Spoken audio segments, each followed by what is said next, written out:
Tindak kejahatan jalanan di Kota Makassar kembali marak. Untuk menekan kriminalitas jalanan, Polrestabes Makassar beserta jajarannya melakukan langkah edukasi yang lebih humanis.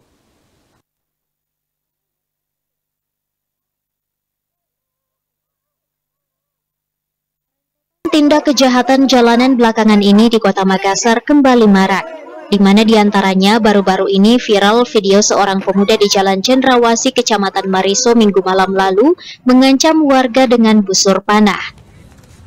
Aksi teror panah itu terekam kamera CCTV di sebuah konter pulsa tersebut.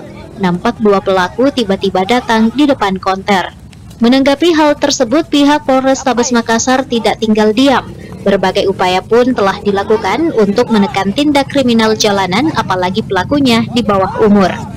Kapolres Tabes Makassar Kombes Pol Budi Haryanto mengatakan, untuk menekan tindak kejahatan jalanan di Kota Makassar, Polres Tabes Makassar beserta jajarannya melakukan langkah edukasi yang lebih humanis melalui program restoratif batinia, di mana mengembalikan hati dalam melakukan penegakan hukum dengan mengutamakan kemanusiaan, melibatkan internal penyidik dan masyarakat, baik itu pelaku maupun warga dari korban dan lingkungannya, agar pelaku tidak mengulangi perbuatannya dan korban atau keluarganya tidak menaruh dendam. Menurutnya, langkah edukasi tersebut diyakini dapat memberikan efek jera bagi pelaku tindak kejahatan agar tidak mengulangi perbuatannya. Pihak kepolisian melakukan edukasi melalui restoratif batinia.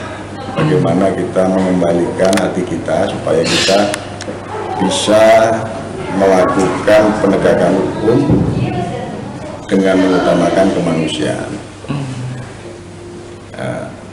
Mata pisaunya ada dua, satu untuk internal penyidik dan yang kedua untuk masyarakat, pelaku ataupun keluarga daripada korban dan lingkungannya, supaya pelaku tidak mengulangi perbuatannya dan keluarga korban dan lingkungannya tidak menaruh dendam, sehingga kejahatan yang serupa tidak perlu terulang kembali.